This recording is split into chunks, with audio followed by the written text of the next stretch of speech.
Hello मित्रों, हमने अपने पिछले वीडियो में पाश्चात्य काव्य सिद्धांत अनुकरण के विषय में विशद चर्चा की है। अनुकरण क्या है?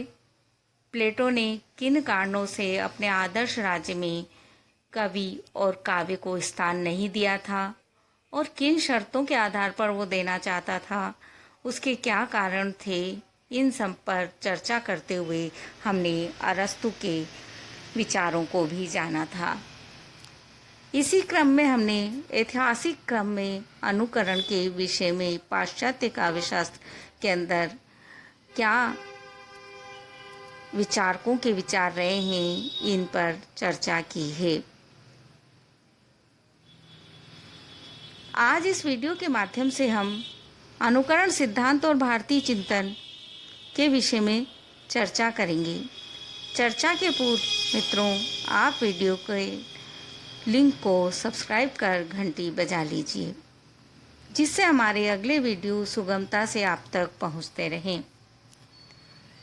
मित्रों, अनुकरण सिद्धांत और भारतीय चिंतन पर जब हम चर्चा करते हैं तो भारत के काव्य शास्त्रीय सिद्धांतों, रस, अलंकार, वक्रोक्ति, ध्वनि तथा कवि शिक्षा और कवि समय के संग अनुकरण तत्व का विवेचन करते हैं। भरत की दृष्टि रस पर थी, जिसके दो आयाम थे: रंगमंच पर रस की भौतिक रूप प्रस्तुति और उसके माध्यम से सहृदय को रस का आस्वादन। अतः रंगमंच पर विभाव अनुभाव रूप रस की प्रस्तुति अनुकरण प्रधान होने पर भी रंगमंच का अनुभव लोक के भाव के अनुभव से भिन्न होता है। इसका सबसे बड़ा प्रमाण करुण रस की आनंद रूप अनुभूति है। मित्रों, सहृदय को रसानुभूति किस प्रकार होती है, इसके प्रत्युत्तर स्वरूप प्रस्तुत रस सूत्र के व्याख्याकार भट्टनायक और अभिनवगुप्त की स्थापना रस निष्पत्ति का मूल आधार सहृदय के हृदय में वासना रूप में स्थित अपने ही भाव हैं से अनुकरण से निष्पत्ति का नाता सदा के लिए समाप्त हो जाता है। बात आती है अलंकार संप्रदाय की। अलंकार संप्रदाय में अनुकरण उपमानों के प्रयोग के रूप में है, परंतु आधुनिक काल में प्राचीन उपमानों के प्रति विद्रोह भाव और नवीन उपमानों के अनुसंधान की प्रक्रिया अपेक्षाकृत अधिक तीव्र हुई है। इससे हम सभी परिचित हैं।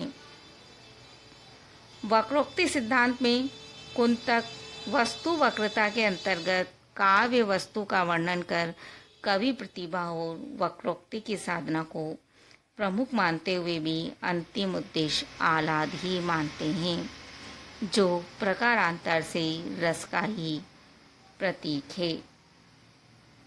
ध्वनि सिद्धांत में वाच्यार्थ प्रकृति के अनुकरण पर आधारित है और व्यंग्यार्थ ग्रहण कुछ निश्चित विधियों के अनुकरण पर।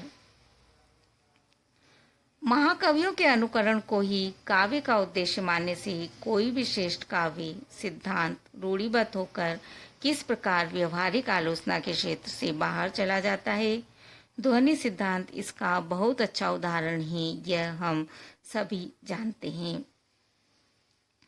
कवि शिक्षा और अनुकरण के संबंध में देखा जाए तो प्रतिभा का उद्दाम वेग और सृजनात्मक आवेग कभी भी कवि शिक्षा के मुखापेक्षी नहीं होते।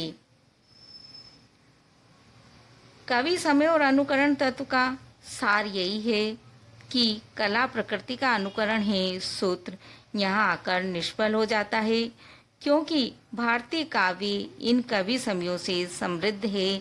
यह हम सभी साहित्य मर्मज्ञ जानते हैं।